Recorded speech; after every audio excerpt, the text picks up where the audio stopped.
Bienvenidos a un nuevo programa de Teatro Crítico en el que tenemos el placer de contar con Julio Carlos González desde Buenos Aires para hablar de un tema que hemos titulado La patria hispana y su involución histórica. Voy a hacer una breve presentación del tema y después pasaré a presentar también a nuestro querido profesor y contertulio y seguidamente pues empezaremos ya nuestra discusión, nuestra conversación sobre este tema.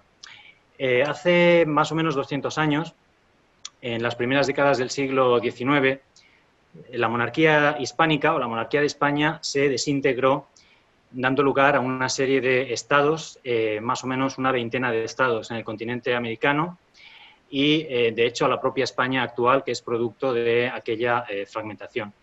Las interpretaciones históricas sobre este complejo proceso histórico son muy encontradas, han variado mucho. Las causas que se han intentado buscar para explicarlo también son muy variadas entre los historiadores y otros científicos sociales, incluidos economistas, sociólogos, etcétera.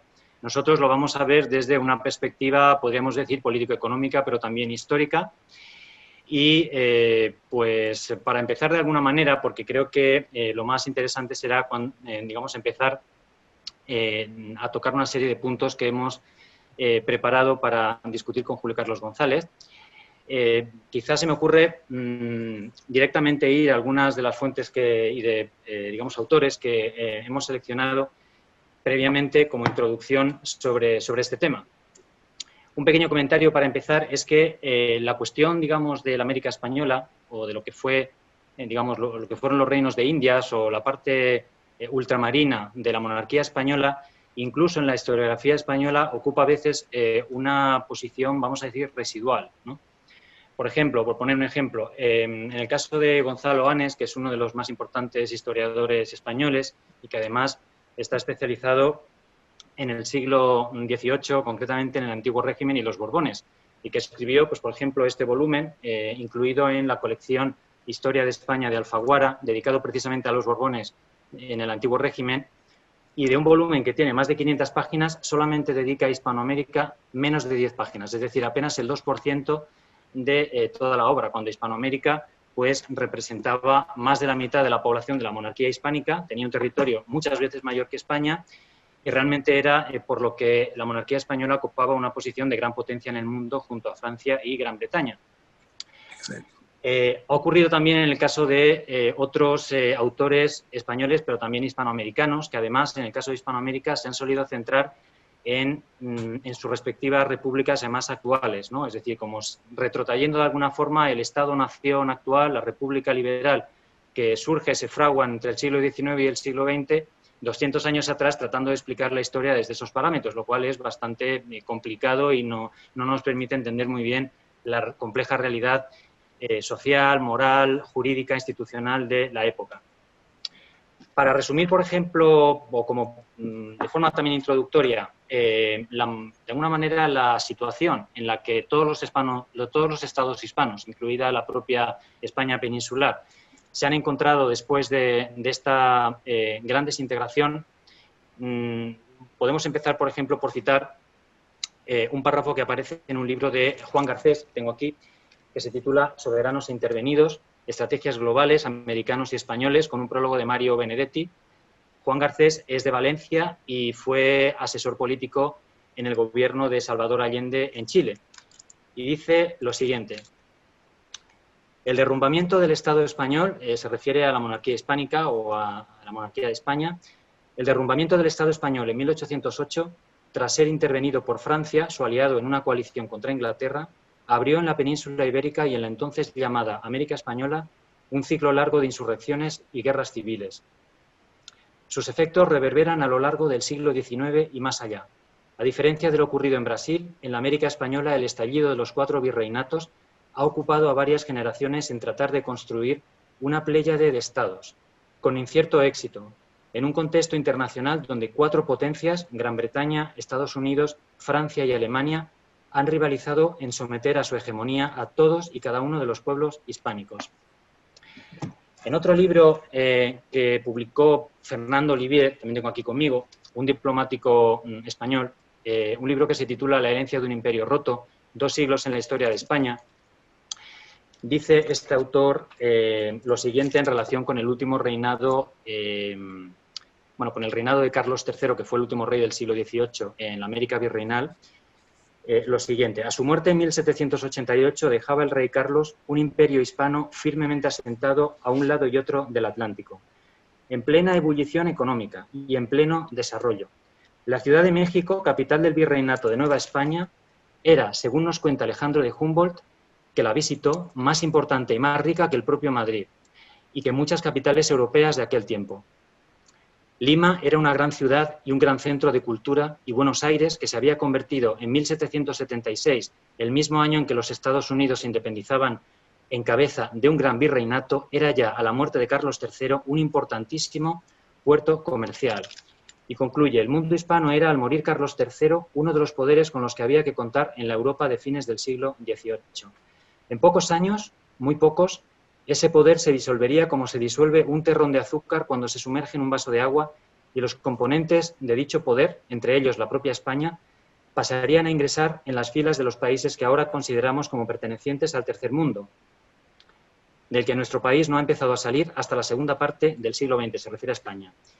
¿A qué se debió esta catástrofe?, se pregunta, y se responde: a la accesión a la cúpula del poder político del rey Carlos IV, de su esposa la reina María Luisa de Parma y del favorito de los reyes Manuel Godoy y Álvarez de Faria. Bueno, continúa hablando de por qué la sustitución de la aristocracia que rodeaba a Carlos III provocó la desintegración del Estado. Y en otro lugar, cuando habla de lo que él entiende que fueron los agentes o los causantes de la desintegración de la monarquía hispánica, bueno, aparte de hablar de la incompetencia del rey Fernando VII y su gobierno y demás, también acusa a Riego y a los sublevados en Cabezas de San Juan en 1820. Bueno, las Cortes del Trienio Liberal, es decir, la toma del poder por los liberales en España, pero además dice: no hay que olvidar que Inglaterra y los Estados Unidos fueron los inspiradores, protectores y proveedores en dinero, armas y hombres de los caudillos rebeldes. Y continúa: el poder anglosajón no ayudó a la América Latina a liberarse, entre comillas, de España. Este poder anglosajón, quiere decir, luchó entre 1808 hasta 1824 por desmenuzar el imperio español e impedir que existiera un poder hispano en el mundo moderno. Luchó y venció. Y concluye: al terminar el primer cuarto del siglo XIX, el continente americano, creado por españoles, ingleses y portugueses, se configuraba políticamente así. Al lado de unos poderosos Estados Unidos figuraba un rico y prometedor Brasil y 19 estados independientes de cultura hispánica. Unos ricos y con un gran futuro, se refiere a Estados Unidos y Brasil, y otros, o sea, los estados hispanoamericanos, prácticamente inviables desde un punto de vista económico. Hay otro autor peruano, del cual tengo un libro aquí, titulado Metáfora y realidad de la independencia en el Perú, que es Heraclio Bonilla.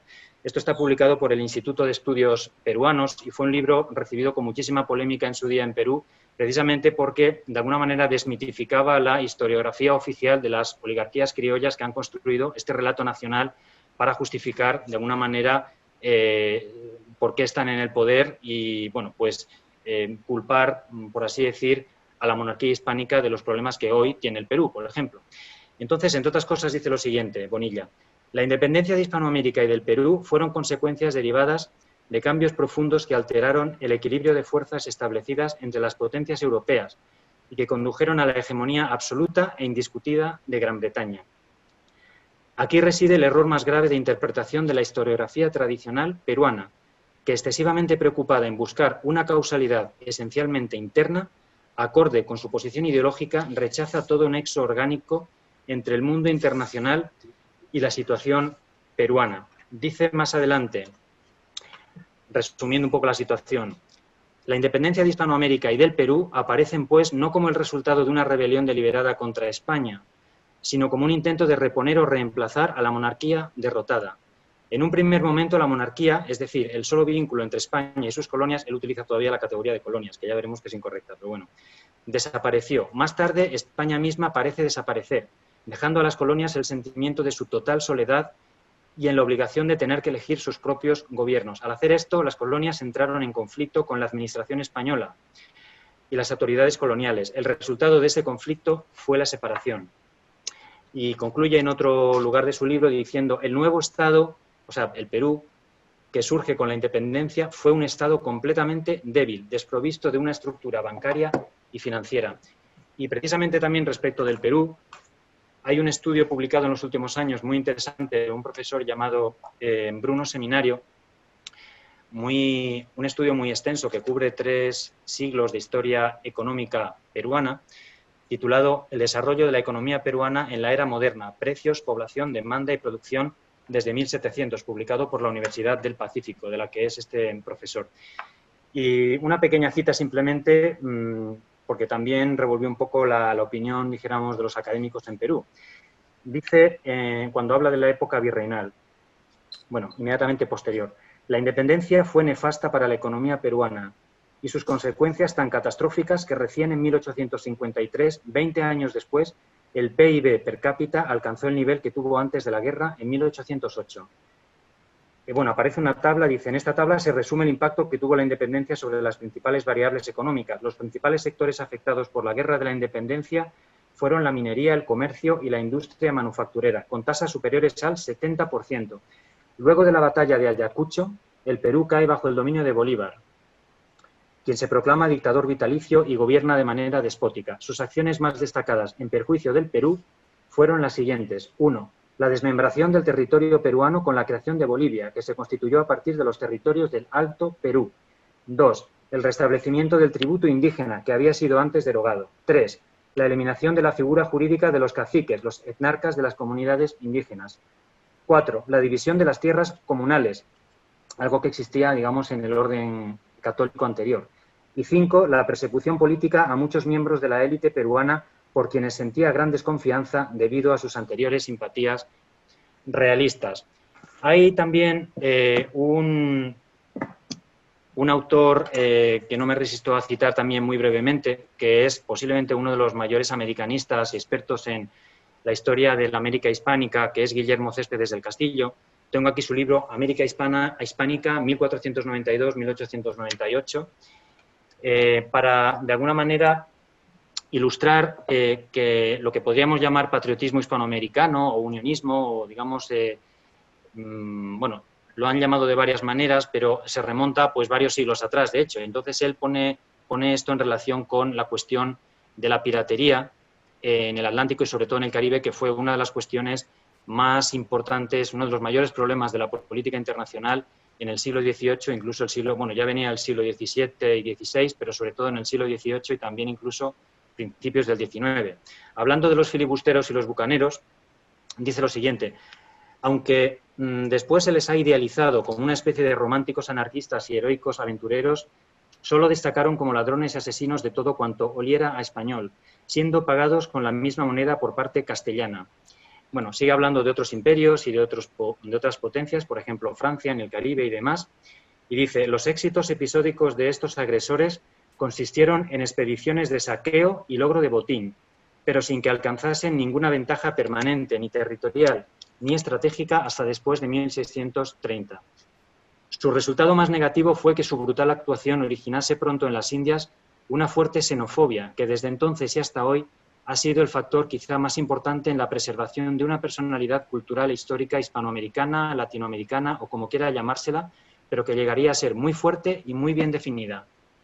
Y por último, y con esto acabamos la presentación, un libro que se ha publicado este mismo año, que tengo aquí conmigo, Malditos Libertadores, un título provocador, subtitulado Historia del subdesarrollo latinoamericano, y que está, cuyo autor es Augusto Zamora, que fue embajador de Nicaragua en España. Y resume muy bien, en un párrafo, la situación posterior a las independencias hispanoamericanas. Dice así: las tan alabadas guerras de independencia hispanoamericanas destruyeron el poder colonial español, pero sobre todo destruyeron algo más importante. Destruyeron una entidad que era un poder mundial, no tan fuerte y moderno como Inglaterra o Francia, pero sí una potencia con capacidad para defenderse y hacerse respetar en el concierto europeo de grandes estados. Como se ha visto a lo largo del siglo XVIII y principios del XIX, la fuerza combinada de Hispanoamérica y España causó derrotas a británicos y portugueses en América y a Napoleón en España. Destruido el Imperio Español, los pedazos desgajados fueron presa fácil de sus vecinos más poderosos. Estados Unidos obtuvo las Floridas y la mitad de México. Brasil arrancó pedazos a todos sus vecinos. En total, más de 3 millones de kilómetros cuadrados, pequeño inciso, 3 millones de kilómetros cuadrados es una superficie superior a la de cualquier estado hispano actual, incluida la propia Argentina. Más de 3 millones de kilómetros cuadrados del territorio heredado de España se perdieron en las décadas posteriores a la independencia de los países hispanoamericanos. Merced a las conquistas territoriales, Estados Unidos pudo llegar a convertirse en un gran país y posteriormente en un imperio regional, luego mundial, gobernando sobre republiquitas incapaces de nada, convertidas en neocolonias.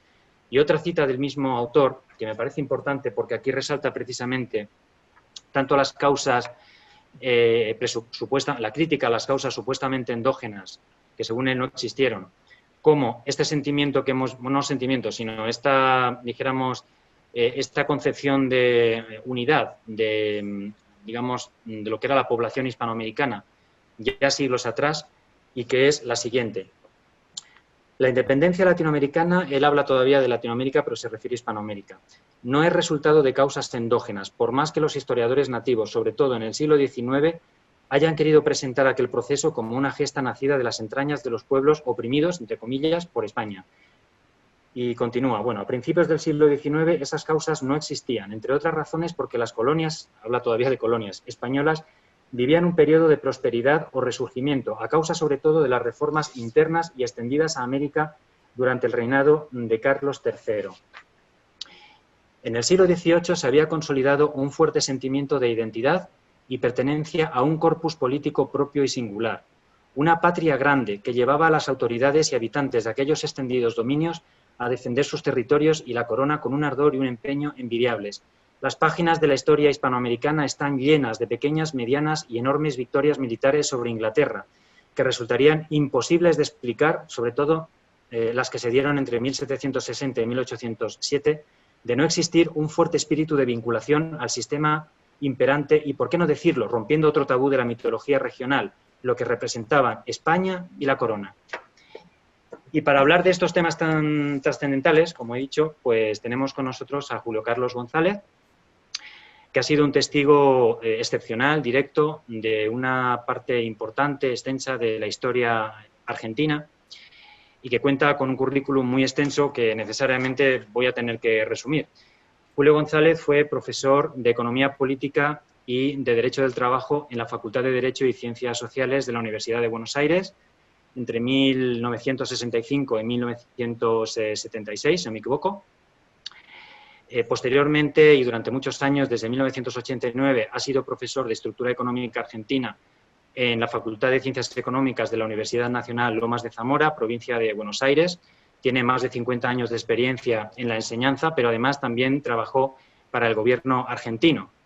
Se desempeñó en su día como director de Asuntos Jurídicos y posteriormente como secretario técnico de la Presidencia de la Nación durante el gobierno institucional que transcurrió desde el 25 de mayo de 1973 hasta el 24 de marzo de 1976. Fecha esta última importante históricamente porque es cuando se produjo el golpe militar que derrocó el último gobierno peronista de María Estela Martínez en Argentina. Julio González ha publicado numerosos artículos y también diversos libros, de los cuales podemos mencionar algunos, por ejemplo, en Defensa Nacional y Jurisdicción Militar, que publicó siendo muy joven, en 1960. Posteriormente, Hernandismo y Martinfierrismo, Geopolítica del Martín Fierro, en 1975. También un libro importante fue Hostilidades británicas contra los gobiernos de Perón, publicado en 1983, poco después de haberse producido la Guerra de las Malvinas entre Argentina y Gran Bretaña.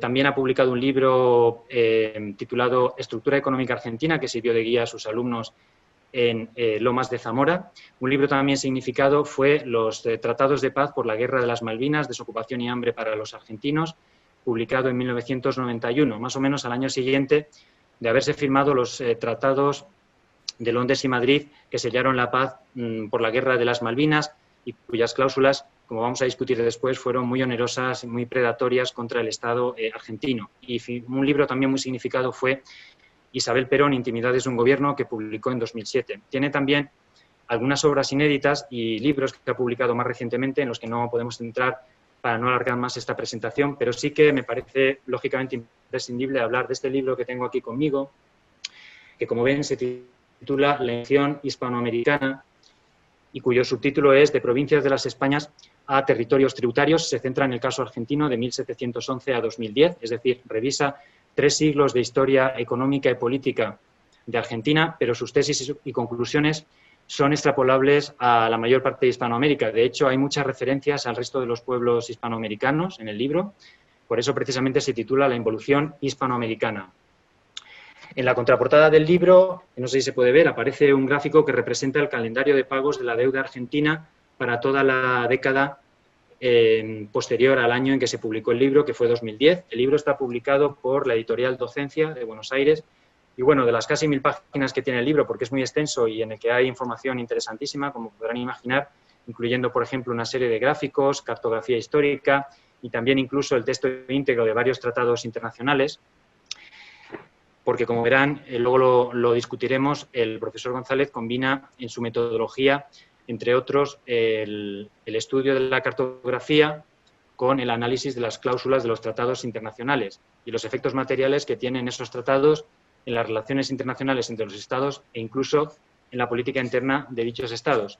Y se me ocurre que para empezar nuestra conversación podríamos simplemente leer las primeras líneas con las que se abre el prolegómeno del libro y que dicen así: la historia, además de ser saber de lo acontecido, es prognosis o conocimiento anticipado del futuro, y su falsificación el camino que conduce al fracaso y a la destrucción de las naciones. Por eso, los actos de los hombres y los actos de los gobiernos del pasado deben tener una veracidad exacta al ser descritos. Si ese diagnóstico es equivocado, jamás las futuras generaciones americanas podrán transitar una nueva huella. Nueva huella que saque a la hispanidad, esto es, a las Españas de América, desde México hasta Argentina, y a la España ibérica del trágico proceso en que se deshacen y se desagregan hace 200 años. Don Julio, bienvenido. Un honor y un gusto muy grande, pero muy grande. Bueno, pues tenemos, como dije antes, una serie de puntos que comentar con usted, que lógicamente pues, ha tratado todas estas cuestiones en profundidad en relación con Argentina, pero también con el resto de Hispanoamérica. Y tal vez pues una cuestión sobre la que podríamos empezar a comentar, puesto que la cita que acabo de leer habla de la prognosis, de la necesidad de alguna manera de plantearse el futuro en base precisamente al recuerdo del pasado o a la experiencia pasada, ¿no? Que nos comentara usted directamente su propio método histórico-económico, que, como apunté antes, combina la cartografía, los tratados, las estadísticas de resultado y demás, ¿no? La historia no puede ser un panegírico ni una detracción de personas. La historia es una ciencia exacta. Fustel de Coulanges, en el prólogo sobre la ciudad de Indiana de Juan Agustín García, publicado en el siglo XIX en la Argentina, dice que la historia es una disciplina muy difícil. ¿Por qué? Porque la historia es una disciplina exacta. Debe ser eso, no una suma de biografías laudatorias y denigrantes. Para eso vamos a establecer un método sencillo y muy fácil de comprender. Tratados internacionales. El hombre vive, sino que convive. Y los pueblos no existen, sino que coexisten. El derecho es el que da continuidad a la vida y continuidad a las naciones. Las normas jurídicas internas que salen en todos los estados de esos tratados. Tercero, estadísticas de resultados. Y en cuarto lugar, la cartografía. Si hay algo que no se puede es hablar de historia o de política, imaginando la cartografía. La cartografía debe ser el primer elemento útil de enseñanza permanente. La cartografía la tenemos que tener en nuestras manos, a los efectos de poder ubicarnos en el espacio y en el tiempo. Como conceptos preliminares es necesario establecer lo siguiente. Los reinos de Indias o las Indias jamás fueron colonias de España, sino provincias. Ricardo de Bene, en su obra Las Indias no fueron colonias, publicada en 1920, así lo estableció en la Facultad de Derecho de Buenos Aires. La obra desgraciadamente, por los intereses y los panegidistas de lo falso, fue silenciada hasta la fecha del día de hoy. Ricardo Levene demuestra fehacientemente, con tratados, cartografía, normas jurídicas y estadísticas, que las Indias no fueron colonias sino provincias. Acá no hay una crisis del Imperio Español, sino una destrucción del mismo provocada por Inglaterra, como lo vamos a demostrar a continuación.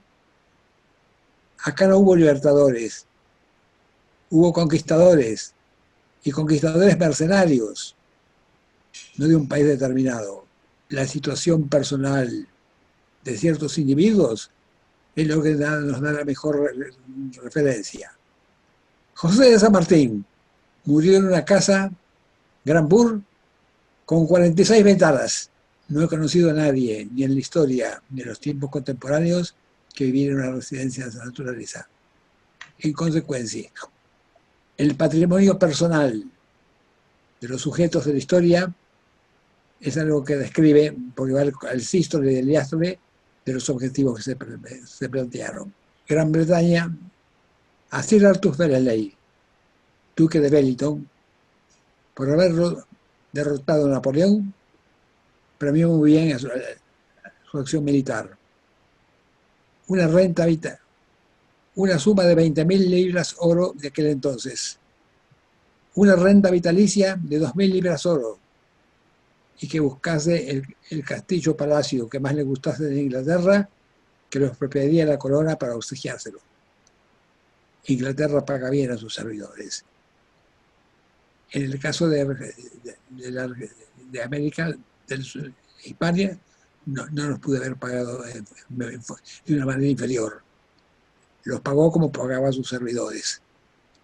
San Martín murió, por lo tanto, millonario. ¿Cómo podemos determinar su patrimonio? Siendo una fuente a la cual nadie recurre. Su expediente sucesorio. Ahí está una investigación que le encomiendo a las futuras generaciones. San Martín tenía una gran amistad con Alejandro Aguado, marqués de las Marismas. En el año 2000, con una visita que hicimos con mi esposa a España, en la Universidad de Oviedo nos informaron perfectamente. Alejandro Aguado, marqués de las Marismas, no era el amigo de San Martín, sino el testaferro económico. Esto es muy grave y por eso lo digo. Fue el precio de haber destruido a Hispanoamérica.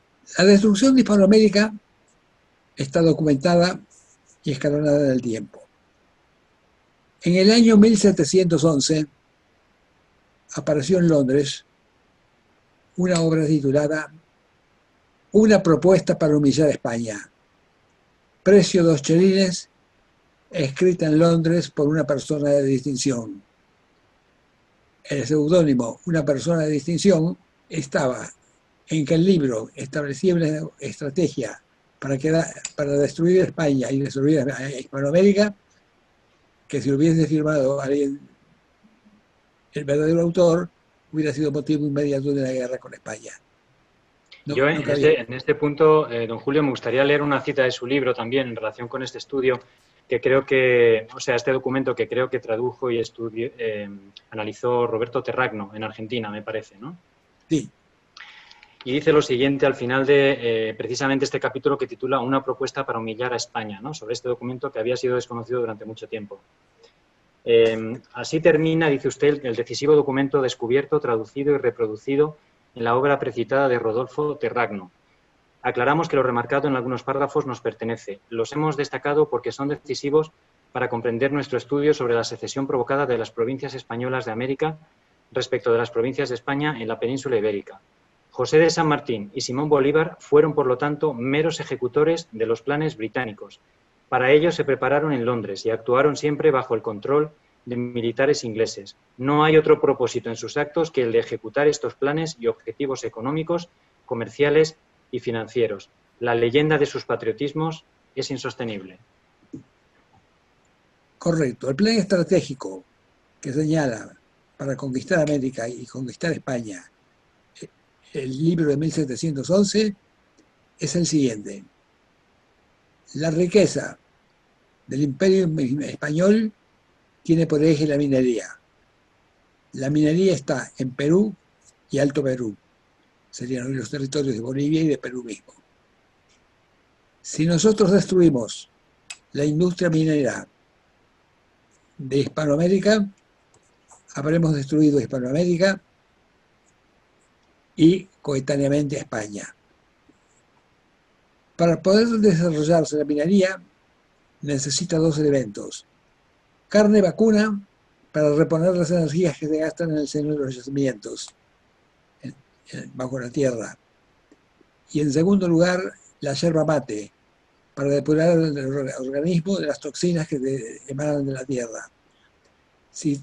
Por lo tanto, tenemos que separar la zona minera de la zona ganadera y de la zona yerbatera, formando tres países distintos que se enfrenten y se ignoren. De ahí salió la minería del Perú y el Alto Perú sin ganado vacuno, la ganadería de la provincia de Buenos Aires con reses vacunas pero sin minería, y de ahí salió el Paraguay sin carne y sin minerales. Así comenzó una disgregación perfectamente calculada para producir sus efectos en el tiempo, prognosis del futuro. Usted ha hablado, bueno, de los métodos y los instrumentos utilizados por Gran Bretaña para lo que llama la conquista y dominación de Hispanoamérica. Y hay un plan importante que seguramente nos va a hablar de él también, que es el plan Maitland-Pitt, ¿no?, que fue fundamental en la ejecución de los planes británicos. El plan Maitland-Pitt es el plan operativo. El libro de 1711 es el plan estratégico. El plan de 1804, Maitland-Pitt, es el plan operativo, que consiste en lo siguiente: tomar Buenos Aires, formar ahí una cabecera de playa con un ejército de descendientes de españoles, mestizos, indios y negros, que esa fuerza militar acampe en Mendoza, incorporar más personas desde las distintas etnias que le integran, y con eso asaltar Chile. Y la misma formulación militar antropológica para Venezuela con respecto a la toma de Nueva Granada, Colombia. Todo está calculado y determinado en las mismas proporciones y con los mismos elementos. El plan de 1804, plan Maitland-Pitt, fue consecuencia de algo que la historia universal ha ocultado. España, en 1711, si bien no podía actuar por sí misma contra Inglaterra, no se quedó cruzada frente al proyecto de una propuesta para humillar a España. Realizó la proeza más grande que ningún país ha realizado en el mundo: separar entonces el Imperio Británico. Que quede Inglaterra allende los mares, y vamos a forjar con los descendientes de ingleses en el hemisferio norte un país que fue luego los Estados Unidos de Norteamérica. España creó los Estados Unidos de Norteamérica. Para ello, José de Gálvez, que es el diagramador del hemisferio americano, ministro de Indias de Carlos III, designó a su propio sobrino, Bernardo de Gálvez, para ejecutar la lucha contra los ingleses y el renacimiento de los Estados Unidos. Y, con respecto al sur, designó a Pedro de Ceballos para el quehacer de fundar un país que equiparara a los Estados Unidos de 1776. Pues bien, la decisión, el rol de España en la independencia de los Estados Unidos fue tan decisivo que en los dos óleos que en Estados Unidos exhiben la independencia de los Estados Unidos, uno, y la jura de la Constitución, el otro, está George Washington y a su derecha siempre Bernardo de Galvez. La independencia de los Estados Unidos fue la obra colosal de Gran Bretaña. Lo hizo por una razón estratégica de defender lo suyo, de la pretensión británica. No fue una obra para obtener ningún lucro. Eso es importantísimo. Para defenderse a sí misma, dividió el enemigo, dividió Inglaterra. En el año... Perdón, un pequeño inciso, porque luego podremos a lo mejor tratar de esto, pero es verdad que una vez que se crea Estados Unidos, Inglaterra supo atraerse a su propia esfera geopolítica a los propios Estados Unidos, con lo cual, y esto lo han destacado varios historiadores, se creó, digamos, una especie de mundo anglosajón gracias precisamente a que Inglaterra tuvo la astucia de atraerse a Estados Unidos, cuando en realidad por la historia pudo haber sido diferente, ¿no? Pudo haberse convertido realmente en un aliado de Francia y España contra la propia Inglaterra, pero no fue así. Desgraciadamente, las cosas no fueron así. Desgraciadamente, Estados Unidos, en vez de volcarse a la América Española y a España en gratitud de su existencia, se reintegró en Inglaterra y nació el mundo anglosajón, que es el que nos rige todavía. En su política exterior del siglo XX, Gran Bretaña, Estados Unidos hace lo que determina Gran Bretaña en las dos guerras mundiales y lo sigue consumando actualmente en todos los conflictos internacionales. Uno de los autores que he citado antes, Juan Garcés, el que fue asesor de Allende en Chile, dice precisamente esto, es decir, que Estados Unidos, creo que dice literalmente algo así como que sigue como preso o algo así de los conceptos geopolíticos británicos, es decir, que básicamente la geopolítica exterior, o sea, la política exterior de Estados Unidos es deudora de la visión británica hasta el día de hoy, vamos. Tanto es así que Lyndon LaRouche, el gran economista norteamericano antibritánico, pagó su prédica sobre esta materia con 7 años de cautiverio y se le erradicó del mundo intelectual de los Estados Unidos. Murió el año pasado a los 96 años. Volviendo al plan de 1711, que fue el plan estratégico, el plan operativo se dio en 1804, el plan Midland o Pitt. El plan Midland o Pitt estableció lo siguiente: tomar Buenos Aires, hacer una cabeza de playa en el continente y formar los ejércitos que ocuparán Chile y luego el Perú. No existió por parte de San Martín ninguna estrategia ni operatividad. Existió un servil cumplimiento del plan de 1711 y del plan Pitt. El que lo explicó muy bien fue Juan Bautista Alberdi, el autor de nuestra Constitución.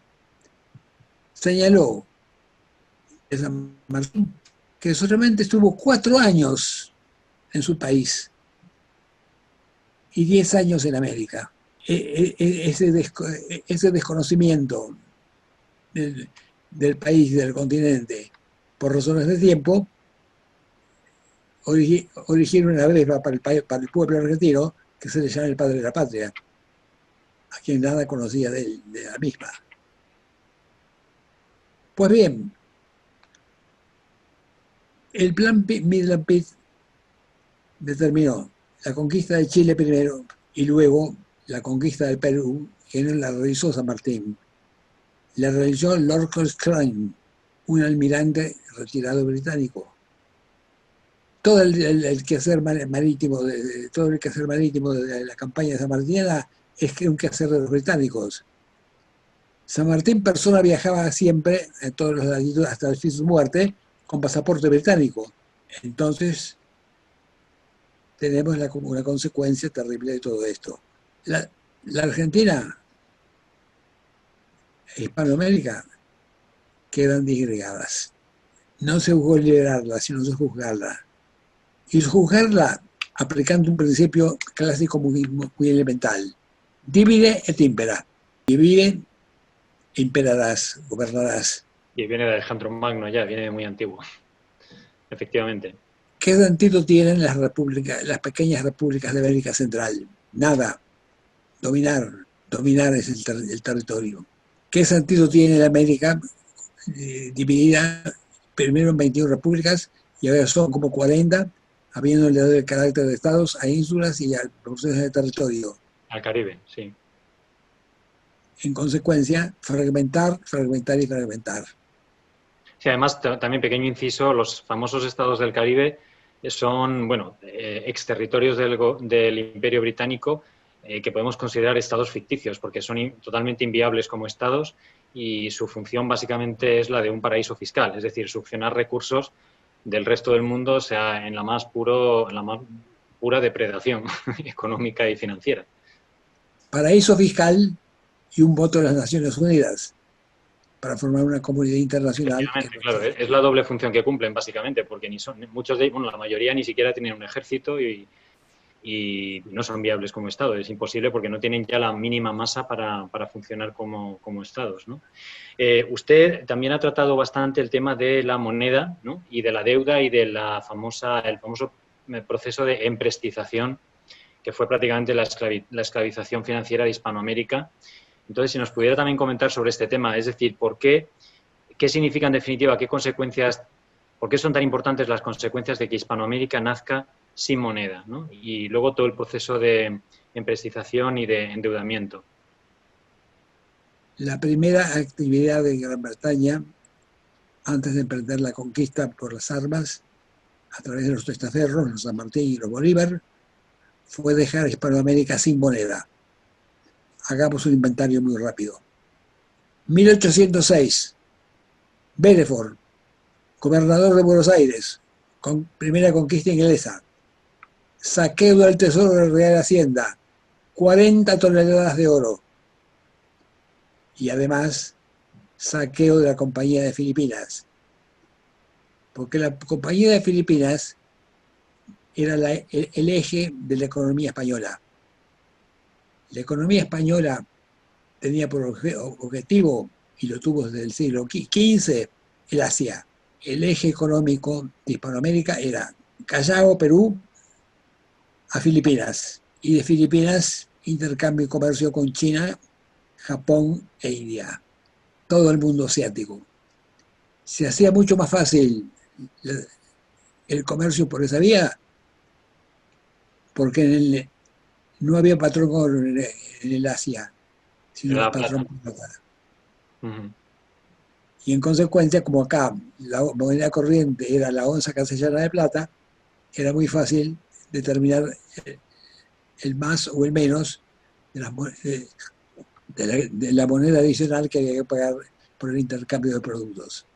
Sí, a muchas personas les sorprende hoy saber, por ejemplo, que en la China de entonces circulaba el real de A8, bueno, el columnario de plata y otras monedas acuñadas en México, en la monarquía hispánica, pero la verdad es que era así, era una moneda que se utilizaba en el comercio internacional y que luego incluso los Estados Unidos ya independientes utilizaron durante bastante tiempo. Incluso creo que se inspiraron en la propia moneda española para, de alguna manera, crear su propia moneda más tarde. Es decir, que, claro, la moneda es un instrumento no solo de intercambio, sino también de alguna manera de posicionamiento geoestratégico fundamental, ¿no? Y decisiva para la soberanía. Claro, porque por supuesto. La soberanía es económica o no es soberanía. 1840, saqueo del Tesoro de Real Hacienda de Buenos Aires. Repito, 40 toneladas de oro que se pasearon por las calles de Londres. 1811, Martín de Pueyrredón, integrante de la logia Lautaro e íntimo amigo de San Martín, toman con el ejército del norte por asalto la Casa de Moneda de Potosí.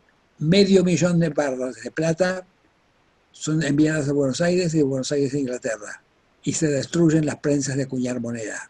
América Española se queda sin la materia prima para acuñar la moneda y sin las prensas de cuño para imprimirla. 1822. San Martín llega a Lima, en la flota de Lord Cochrane, almirante inglés. Desembarca en el Callao y se va a Lima.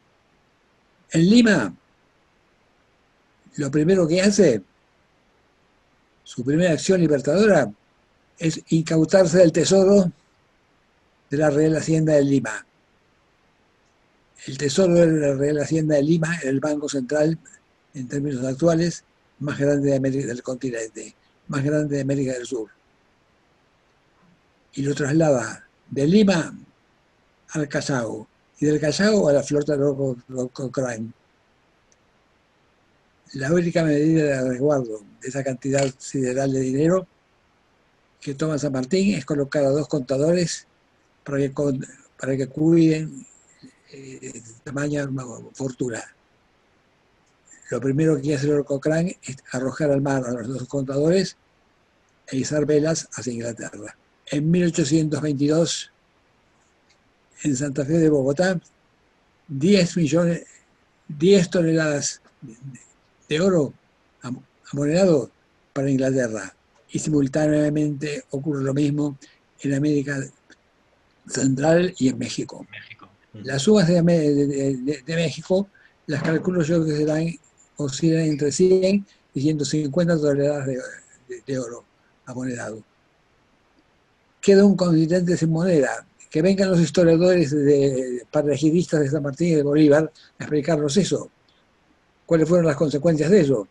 La miseria por la desazón de las guerras y la miseria para reconstruirse ni siquiera el alimento elemental. Sí, un pequeño inciso también. Esto es muy importante porque efectivamente no ha sido hasta hace muy poco cuando ha empezado a haber algunos estudios, todavía faltan muchos, pero bueno, por ejemplo los de Alejandra Irigoyen, de Argentina precisamente, y los de Regina Grafe, de Alemania, sobre el problema precisamente de la moneda en Hispanoamérica, que siempre se intenta explicar la historia tradicionalmente como que el problema de su desarrollo o incluso los problemas socio-institucionales de Hispanoamérica son los que han provocado el desarrollo, cuando en realidad todo parte de la falta de moneda y por eso pues se convierten en países inviables ya desde el principio porque lo que se produce prácticamente es un saqueo y un expolio de los fondos monetarios de Hispanoamérica, por así decir. ¿Usted cree que hay alguna relación entre el envío de este oro a Inglaterra, a Londres, y la acumulación de capital para la revolución industrial o no? El envío de ese dinero, de ese oro a Inglaterra, fue dejar a Hispanoamérica sin moneda y por vía de consecuencia también a España, en parte. Pero lo más espantoso fue que ese sistema de oro, ese sistema de despojo del oro, fue continuado en el tiempo por un tratado. Aquí aparece el rol de los tratados que perpetúan un saqueo. 2 de febrero de 1825.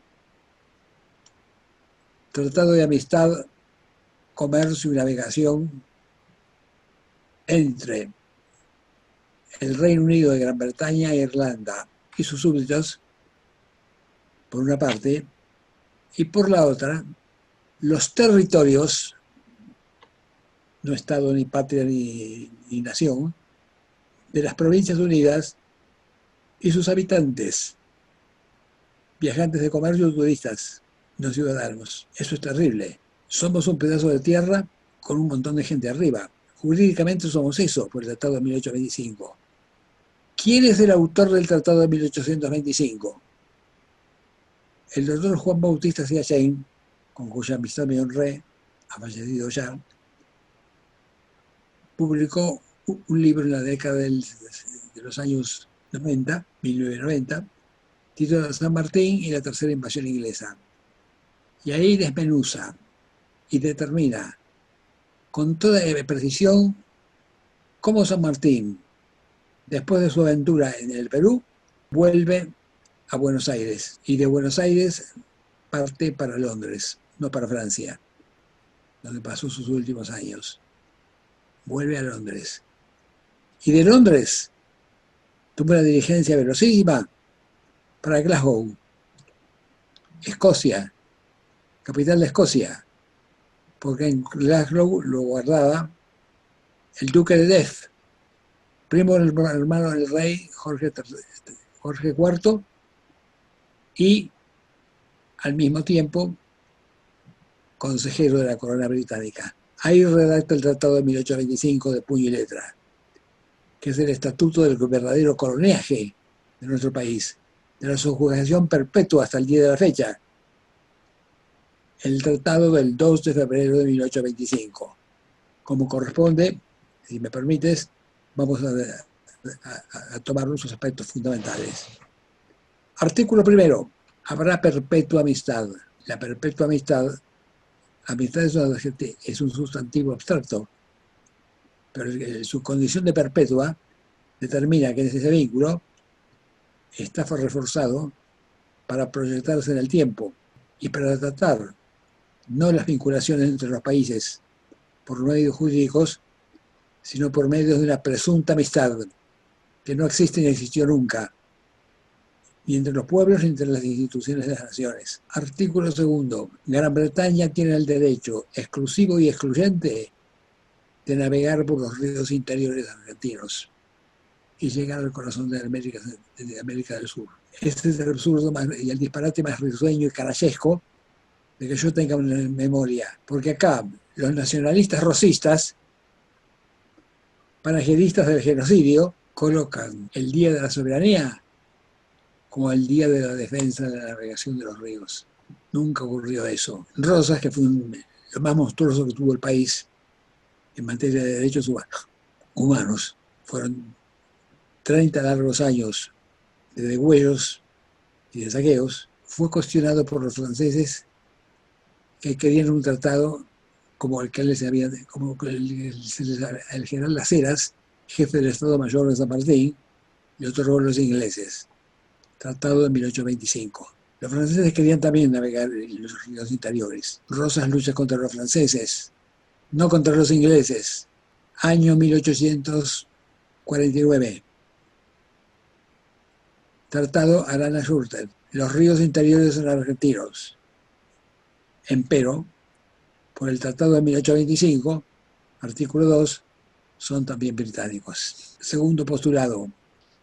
Gran Bretaña ejercerá su legítima influencia para que Francia abandone por siempre sus pretensiones comerciales y económicas en Buenos Aires y en Montevideo y en Buenos Aires. Los franceses se fueron para siempre por el Tratado de la Arana de Product al año siguiente y los ingleses se quedaron para siempre. Ese fue el rol de Rosas. Y como epílogo de sus degüellos de 30 años, se va a vivir un deleitoso autoexilio en Inglaterra, que nunca lo extraditó. Es más, el escándalo de toda Europa a la caída de Rosas fue cuando este monstruo llegó a Gran Bretaña, fue recibido por una salva de 21 cañonazos. Observemos las diferencias que hay en el tratamiento de los hombres. Mariano Moreno, que realiza un plan de operaciones, un plan de gobierno para crear una Argentina industrial, técnica y científica, los ingleses lo envenenaron y lo arrojaron al mar. Y Rosas, el precursor de Videla y Macera, los genocidas de 1976, lo recibieron con 21 salas de artillería. Lógicamente. La falta de comunicación hace que el pueblo argentino no pueda pensar en estas cosas. Porque aquí todo aquello que está referido a la navegación de los ríos, a la injerencia británica y al régimen y a una ubicación del régimen de Rosas como un gobierno macabro, está prohibido publicarlo virtualmente. En el artículo 7º del Tratado de 1825 hay una gravedad inusual. Un buque, dice textualmente, para usar bandera de las Provincias Unidas, bandera argentina, y por ende embarrarse en el derecho de gentes, debe reunir estos requisitos: ser propiedad de un ciudadano de las Provincias Unidas, cuando las relaciones eran con los habitantes. Un paisano de Chacoalbergo tenía que ser el propietario de un buque que nunca había visto. El capitán, los oficiales y las 3/4 partes de la tripulación deben ser ciudadanos argentinos. Acá la única navegación que se conocía era la de una canoa para cruzar un arroyo, o un río del interior, o un bote para ir a Colonia en Montevideo. La navegación de ultramar se desconocía en su técnica en forma absoluta. En consecuencia, la reciprocidad del tratado determinó que por este artículo toda la navegación del siglo XIX de ultramar estuvo en manos de los buques ingleses. Pero no solamente para la República Argentina, sino que ese tratado infame le fue impuesto en 4 meses a Chile, Perú, Gran Colombia, Ecuador, Colombia y Venezuela unidas, y a México. Traigo en mi libro La Involución el texto del tratado de la República de México. Toda América española quedó a merced de los intereses británicos con ese tratado. Artículo 10. Gran Bretaña tiene el derecho de la cláusula de nación más favorecida. Cualquier franquicia comercial que se otorgue a cualquier país del mundo debe ser automáticamente aplicada a Gran Bretaña. Y artículo 11, el más escandaloso. En caso de que la providencia no lo permitiera, hubiese un conflicto armado entre la Argentina y Gran Bretaña, le queda prohibido a Gran Bretaña, a la Argentina, suspender el comercio con los británicos. Esto no fue una utopía desesperatada. Guerra de las Malvinas, 1982. Se masacraban tropas, chicos de 18 años, de las provincias del interior. Se destruían aviones que hicieron proeza, de jóvenes de 22 y 24 años, tenientes de la Fuerza Aérea, que se estrellaban contra la flota británica. Crucero General Belgrano, más de 300 muertos al fondo del mar. Y el Banco de Londres y todas las empresas británicas seguían girando y operando con el Reino Unido como si tal cosa. No fue por una casualidad. Fue porque Nicanor Costa Méndez, ministro de Relaciones Exteriores, que tenía que su cargo por su cartera la estrategia diplomática y de vinculaciones exteriores contra Gran Bretaña, antes de ser ministro, terminaba de desempeñarse como jefe del complejo frigorífico inglés Swiftall-Tech, con sede en las Islas Bahamas. Otro paraíso fiscal. Otro paraíso fiscal. Así es como el orden británico en la Argentina sutilmente siguió ocupando lugares desde 1806. Un imperio típicamente depredador, vamos, hasta el final. Totalmente. Y es curioso que, por ejemplo, hoy cuando uno habla con... Esta es una opinión muy coloquial, propia de personas que no tienen mucha formación, pero bueno, que está muy extendida, ¿no? Muchos hispanoamericanos se plantean desde esta, digamos, simplicidad, el decir, bueno, ¿cómo estaríamos si nos hubieran conquistado los ingleses, ¿no? Nos habría ido mejor, porque mira cómo está Estados Unidos, pero bueno, realmente esa conquista ya se ha producido. Precisamente la América que pertenecía a la monarquía hispánica era una de las más prósperas del mundo en el siglo XVIII. Lima y México eran más ricas que muchas ciudades europeas. Es precisamente porque ya han sido conquistados por los ingleses y llevan 200 años así por los que Hispanoamérica está como está. Pero en cambio se le da la vuelta completamente a la situación y entonces, claro, se plantea como un problema institucional que viene de la monarquía hispánica, cuando en realidad los estados que hoy existen son creación de un orden moral y político completamente distinto, que es el estado liberal capitalista, que no tiene absolutamente nada que ver con la monarquía hispánica anterior. O sea que es increíble la manipulación de la historia, bueno, increíble no, quiero decir, tiene una funcionalidad, que lógicamente es servir al poder efectivo, que es el del poder, el imperio anglosajón, por así decir.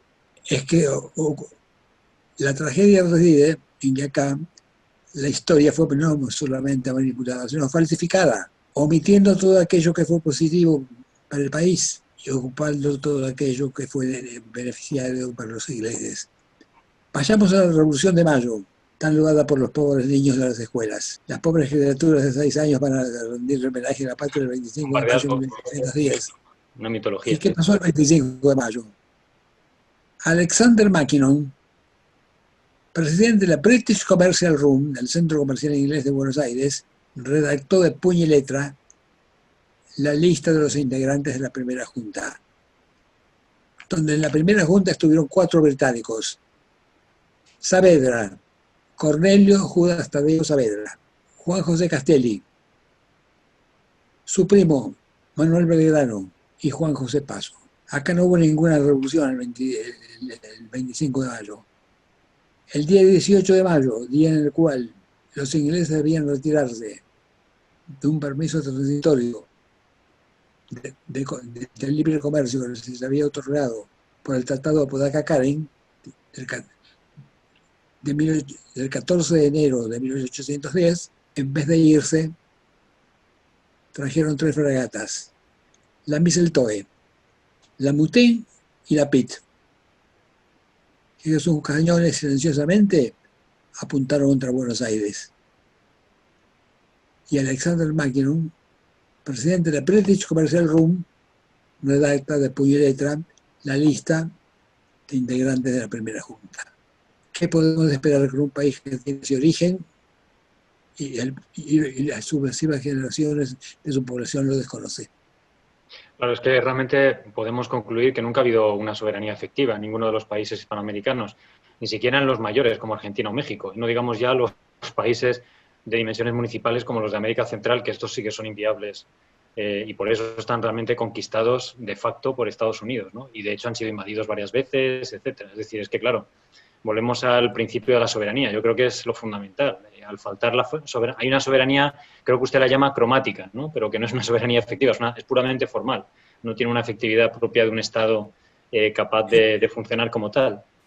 El expresidente Juan Domingo Perón, 3 veces presidente de la República Argentina, dice en un libro que se publicó en la República Dominicana y que se llama Coloquios con Perón y que firma Pavón Pereira: cuando a mi caída en 1955, Winston Churchill, con el fuego de su pirotécnica verbal, dijo que mi derrocamiento era para el Imperio Británico tan importante como haber ganado la Segunda Guerra Mundial, y que por lo tanto no tendría ni tregua ni perdón hasta el final de mis días. Los hechos, los epílogos de los gobiernos del secretario general Perón, que fue una tentativa de crear un país soberano, son elocuentes. La Argentina industrial, técnica y científica, pergeñada por Perón y efectivizada por él, fue destruida, cerrando en el año en la década de 1990, 108.000 fábricas, obra del gobierno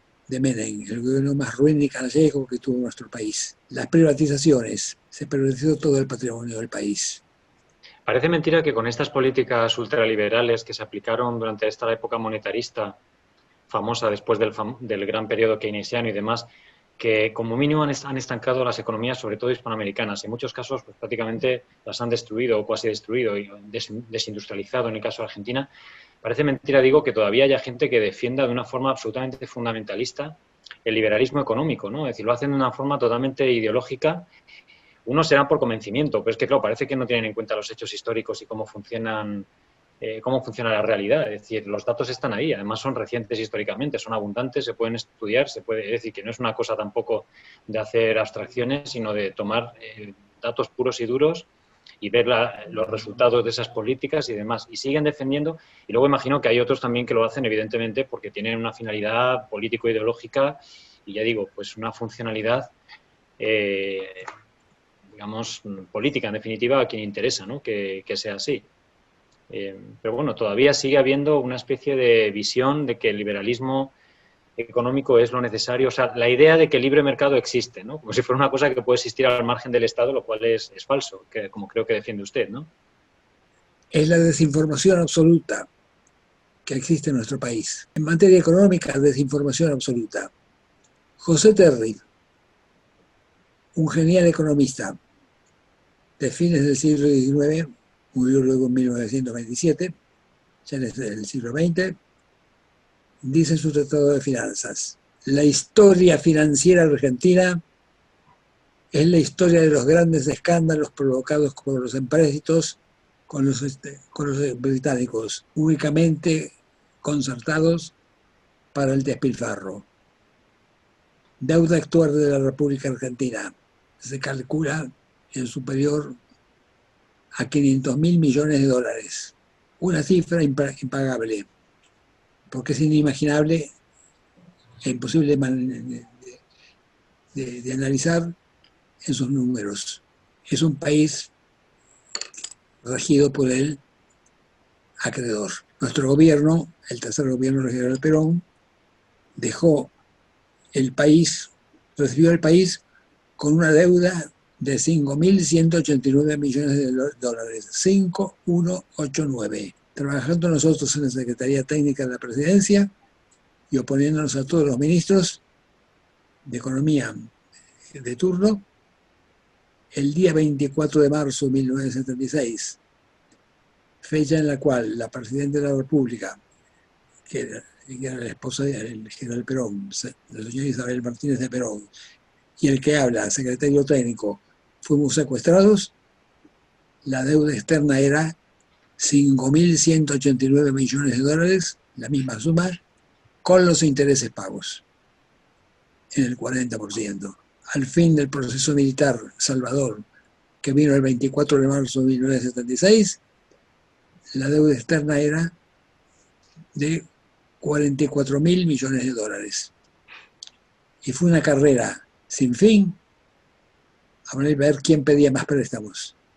Sí, es famoso ese proceso, bestial, vamos. El presidente Macri, por ejemplo, dijo al asumir hace 3 años que no le tenía miedo a los empréstitos.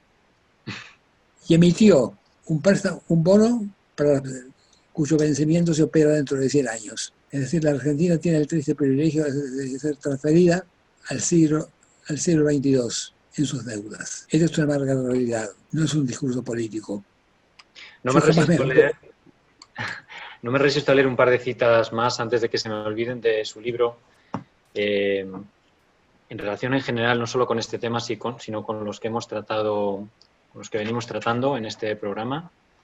Por ejemplo, en el capítulo donde usted habla de las consecuencias de la invasión napoleónica en las Españas, volviendo un poco atrás en la historia, un capítulo en el que habla, bueno, pues de varios temas, como por ejemplo, pues la reorganización del ejército argentino por la Junta de Mayo de 1810, los homenajes de la Junta a Gran Bretaña, cómo los británicos manejan la navegación desde y hacia Buenos Aires, la invasión económica británica, etc. Entonces concluye diciendo: después de estas reflexiones retomamos la exposición cronológica de la secesión o separación de Argentina y de Hispanoamérica, los voluminosos estudios y libros que en su momento se publicaron para relatar y analizar los actos de guerra británicos para separar a Hispanoamérica de España y los actos jurídico-políticos en que se enfrentaron o aliaron las potencias europeas con relación a la ejecución del plan británico de separar a Hispanoamérica de España, exigen en este tercer milenio de la historia una nueva reedición integral y un nuevo estudio profundizado, no para curiosear un pasado como testigos mudos e intrascendentes,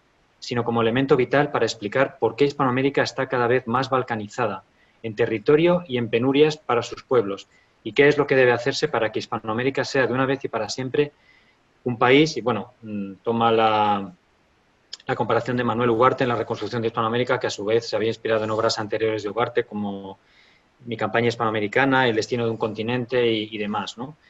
Y hay otra cita también en otro capítulo que me parecía significativa también para mencionarla aquí, donde habla de el elenco de protagonistas y los intelectuales disidentes, habla de las asambleas secretas de Cádiz,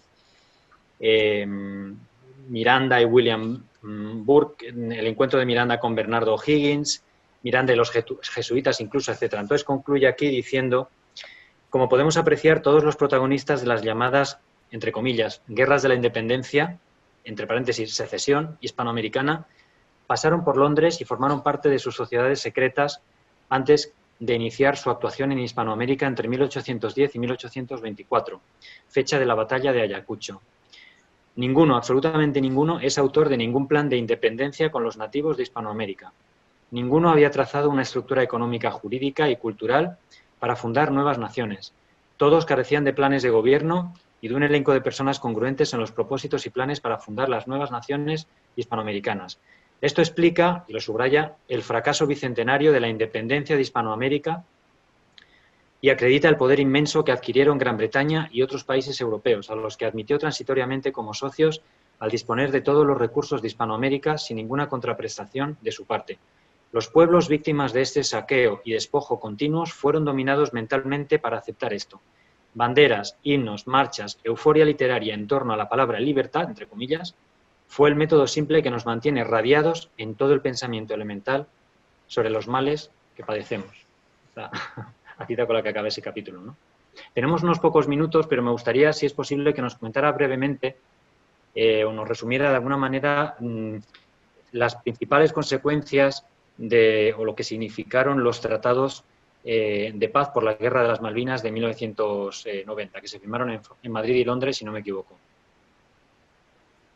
El Tratado de Paz por la Guerra de las Malvinas se refiere, en primer lugar, a las áreas geográficas. Los buques británicos, los buques argentinos podrán, y aeronaves, serían buques de guerra, podrán navegar a 350 kilómetros de las costas argentinas pidiendo autorización a Gran Bretaña con 25 días de anticipación. Gran Bretaña, por su parte, podrá navegar hasta el meridiano 20, el sur de África del Sur, pidiendo autorización con 25, haciéndolo saber con 25 días de anticipación. Empero, en su viaje de regreso al continente, los británicos podrán acercarse a 24 kilómetros de las costas argentinas, dando aviso con 48 horas. Es decir, que nuestro país jurídicamente está bloqueado de por mar por las fuerzas anglosajonas y británicas concretamente. Un caso terrible fue el submarino San Juan. El submarino San Juan desapareció. Marchaba hacia el este, no se conoce su rumbo ni su destino final. Se pidió la autorización de 25 días que establece el tratado en su artículo primero. El Tratado de Paz por la Guerra de las Malvinas fue firmado en Madrid en febrero de 1990 y en Londres el 11 de diciembre de 1990. El tratado no tuvo ninguna discusión. Se llama declaración el Tratado de Madrid, no tratado. Porque claro, el tratado... es un tratado de adhesión, de imposición. La paz del vencedor. Debe haber pasado por el Congreso, por mandato constitucional. Acá no pasó por el Congreso en ningún momento. Y los diputados y los senadores, en las sucesivas composiciones de la Cámara, desde que se restableció el Estado de Derecho en 1983, nadie ha pedido analizar este tratado.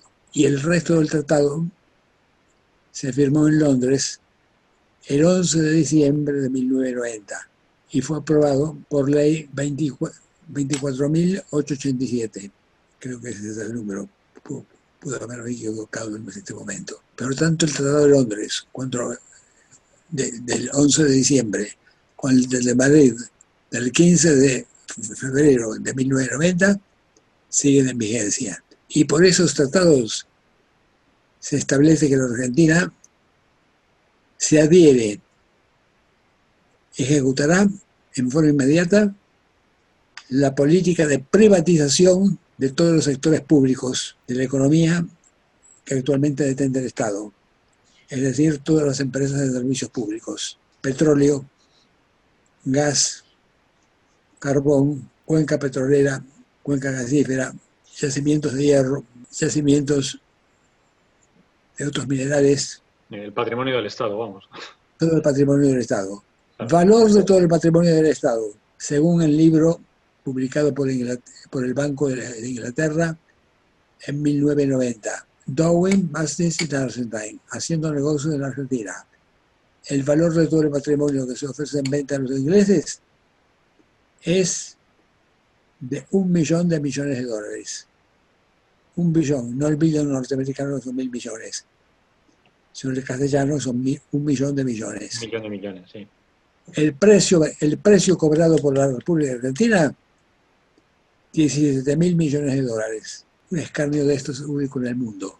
Un país que se desprende de todo su patrimonio por nada, por una imposición resultante de la guerra de las Malvinas. La guerra la necesitaba Gran Bretaña, porque sin guerra no había tratados de paz. Y los tratados de paz fueron la entrega de todo el patrimonio de los británicos, entre otras cosas, el Banco de Desarrollo, el Banco Hipotecario y los bancos de todas las 24 provincias. El país se quedó sin patrimonio, solamente con deudas. Bueno, tenemos quizá un par de minutos, pero me gustaría preguntarle, quizás para concluir, ¿nos podría decir, desde su punto de vista, básicamente por qué cree usted que han fracasado los intentos o los proyectos de integración hispanoamericana o iberoamericana? Que ha habido varios, pero sabemos que en general han sido frustrados. ¿Cuál es la razón o las razones principales, según usted? Porque no se ha explicado los puntos elementales de la conversación que hemos tenido el honor de mantener ahora. Si el país conociera las causas de la conquista económica británica y supiera quiénes son los enemigos, el capital británico y anglosajón, las cosas serían muy distintas. Hay una frase a este respecto muy interesante, que creo que también viene muy bien, que dice este diplomático Fernando Olivier, que mencioné al principio, en su libro La herencia de un imperio roto, ¿no? Dice, en política exterior, si un país no sabe cuáles son sus intereses fundamentales y no es capaz de defenderlos, está perdido. Nadie defiende intereses ajenos. Una gran verdad de la política internacional. Y acá el pueblo argentino y la dirigencia argentina ignora que Cobden, economista británico de primer nivel, cuando se firmó el Tratado de 1825, dijo, Hispanoamérica es libre. A partir de este momento, Gran Bretaña será el taller del mundo y la América española su granja. Proveedora de materias primas y tributaria de préditos. Es el desgraciado destino que la Argentina industrial, técnica y científica de los años 45 al 55 y 73 al 76 ha tenido. Es el sistema básicamente liberal colonial, que le podemos llamar, es decir, un sistema de la División Internacional del Trabajo donde unos países son el centro del sistema, tienen las manufacturas y el sistema financiero y monetario, y el resto pues son básicamente proveedores de materias primas y puras colonias de facto, aunque formalmente sean estados. Y es el sistema que tenemos actualmente, al margen de que haya unas Naciones Unidas con 200 estados y todo el simbolismo que queramos, pero la realidad material es muy distinta, ¿no? Como sabemos. La realidad material es que la Argentina tiene el índice de ocupación más bestial que nunca tuvo. 100.000 fábricas cerradas desde el año 90. La deuda externa más grande del mundo. El pueblo ya no puede comer. ¿Cómo puede entonces soñar o planificar su vida hacia el futuro? Nadie piensa, todo el mundo habla del Padre Nuestro como una metafísica. El pan, impetrar a Dios por conseguir el pan de cada día fue la impetración política más grande de Jesús llamado el Cristo, que por eso se convirtió en una oración para todos los pueblos. Acá no podemos tener el pan porque nos lo dejan tener. Sí, quizá toca un tema interesante que, bueno, no va a dar tiempo por desgracia hoy, pero quizá para otro programa sería interesante plantear, y es el de, porque hay algunos autores que lo han hecho, si es posible plantear algún tipo de economía, vamos a decir, fundada en la tradición católica, en los principios católicos, por ejemplo, la doctrina social de la Iglesia. Hay una doctrina que se llama el distributismo, que de hecho bueno, la fundó un católico inglés en Inglaterra, Chesterton, ¿no? Pero también se ha aplicado en otros países, o se ha intentado aplicar en otros países, frente a lo que sería el liberalismo, que es el sistema en el que llevamos 200 años, con las consecuencias que ya sabemos para nuestros países, o bien las filosofías marxistas, que de alguna manera son la otra cara de la tradición protestante, individualista y demás, ¿no? Que tiene algunas concomitancias con el catolicismo, con el comunitarismo y, por supuesto, católico, pero bueno, que es tema para otro programa, ¿no? La verdad es que, bueno, creo que vamos a tener que dejarlo aquí, pero espero que podamos volver a hablar de estos interesantes temas. Y, bueno, pues me gustaría agradecerle una vez más su deferencia para poder hacer este programa y compartir su experiencia, sus conocimientos con nosotros. Y, bueno, pues que esperamos tenerle de nuevo aquí y continuar hablando de estos temas tan importantes, ¿no?, para todos los hispanos. Muchas gracias. Profundamente, profundamente agradecido. Muchas gracias, don Julio. Hasta pronto. Hasta siempre. Ahí te desabuelo. Hola, buenas tardes. ¿Qué tal? ¿Nos escuchan? Sí, perfectamente. Muy buenos días, José Ramón. Buenos días. Bueno, buenas tardes aquí. Bueno, don Julio, podemos hablar un poco, a lo mejor un par de minutos fuera del programa, porque esto ya se queda para la edición y para cuando lo graben. Fenomenal. Pues nada, muchas gracias, María, por todo el apoyo y gracias, don Julio, de nuevo por estar aquí y seguimos hablando en todo caso. A disposición de ustedes siempre. Muchas gracias. Hasta la próxima.